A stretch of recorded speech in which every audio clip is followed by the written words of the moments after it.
মিথ্যা বারবার বললে সেটা সত্যির মতো শোনায়, আর সত্যি বারবার বললে সেটা মিথ্যা।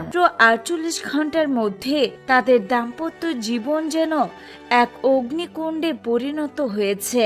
সামাজিক যোগাযোগ মাধ্যম এখন এই খবরে রীতিমতো উত্তাল।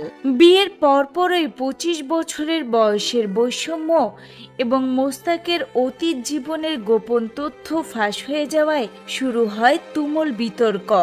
অভিযোগ উঠেছে দীপ্তি চৌধুরী নাকি বাসর রাতেই জানতে পেরেছেন যে তিনি মোস্তাকের প্রথম বা দ্বিতীয় নন, বরং 3 নম্বর স্ত্রী। এই তথ্য প্রকাশের পর দীপ্তির পরিবার সহ নিজের মধ্যেও তীব্র অসন্তোষ তৈরি হয়।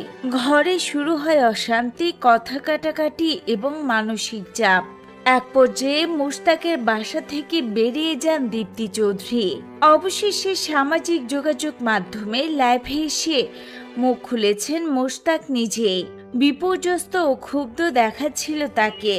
লাইভে তিনি দাবি করেন, আমি দীপ্তিকে আমার বয়স, অতীত জীবন সবকিছু খুলে বলেই বিয়ে করেছি। সে আগে থেকেই সব জানতো। এখন মানুষের সমালোচনা আর ফেসবুক ট্রোল দেখে সে কেন এমন পাগলামি শুরু করলো তা আমার মাথায় আসছে না। মোস্তাক আরও অভিযোগ করেন, বহিরাগত মানুষ ও নেটিজেনরা মিলে তাদের ব্যক্তিগত সংসারকে বিষিয়ে তুলেছে। এই মানসিক চাপের মধ্যে সংসার টিকিয়ে রাখা তার পক্ষে আর সম্ভব হচ্ছে না বলে জানিয়েছেন তিনি। বিয়ের মাত্র 2 দিনে এমন ভাঙনের খবর দেশের নেট দুনিয়ায় তোলপাড় সৃষ্টি করেছে। একদিকে নবদম্পতির সুখের স্বপ্ন, অন্যদিকে বাস্তবের নির্মম সত্য। দীপ্তি চৌধুরীর পরিবার কিভাবে এই সংকট সামলাবে, আর মোস্তাক কি সত্যি সবকিছু আগেই বলেছিলেন?